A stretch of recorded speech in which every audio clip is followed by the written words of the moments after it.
In this video, you will learn how to clear the Revolut assessment. Complete the timed assessment emails. Open the email from Revolut, then begin the assessment with the specific time frame, usually within a couple of days.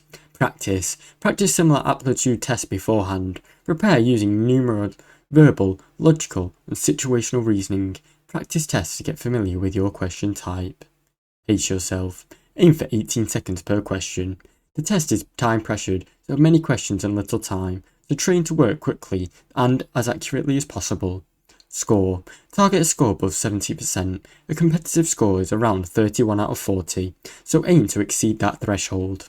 Stay calm and focus on pattern recognition. Many questions involve spotting patterns, logical sequences, so practice. Practice helps improve speed and accuracy. Submit your assessment before. Ensure you complete and submit the assessment before all your time runs out to avoid disqualification. Now you know how to clear Revolut assessment. Thanks for watching. Don't forget to like and subscribe.